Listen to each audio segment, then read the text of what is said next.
दान में और दक्षिणा में दोनों में अंतर होता है। दान देने का अर्थ क्या है? किसी आश्रम में दान पात्र लगा, जो चाहे डाल दो, 1 डाल दो कोई नहीं पूछेगा, 100 डाल दो कोई नहीं पूछेगा।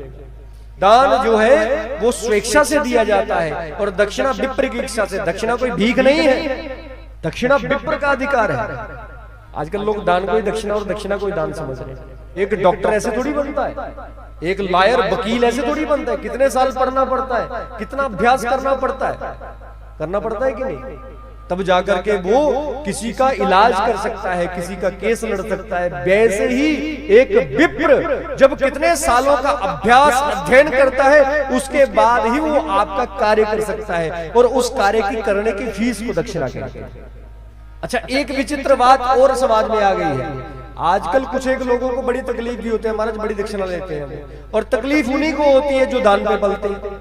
जो लोग व्यासपीठों पर बैठ करके दक्षिणा के ऊपर टिप्पणियां करते हैं उल्टी सीधियां, मैं उनको भी अपनी ओर से संकेत दूं, दक्षिणा वाला ब्राह्मण पुरुषार्थी होता है। अरे उसमें ज्ञान है, उसमें पुरुषार्थ है, तभी तो उसको किसी ने बुलाया है।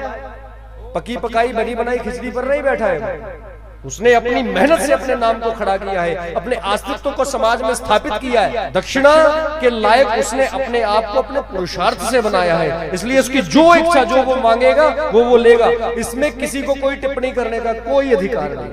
और जो ब्राह्मण की दक्षिणा को रखे, रहा न कऊ कुल रोवन हारा, उसके कुल में कोई रोने वाला भी नहीं बचता, पूरा कुल ही।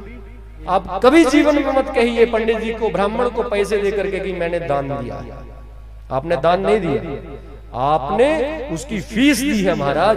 जो उसने आपका मंगल कार्य आपको करके दिया, निर्विघ्न करके दिया, पूर्ण करके दिया महाराज। उस कार्य की मेहनत आपने उनको यथारूप जैसी उन्होंने मांगी है वैसी आपने दी है, वो उनका अधिकार है। दक्षिणा अधिकार है, दक्षिणा कोई भीख नहीं है महाराज। और यज्ञ की पत्नी का नाम क्या है? दक्षिणा।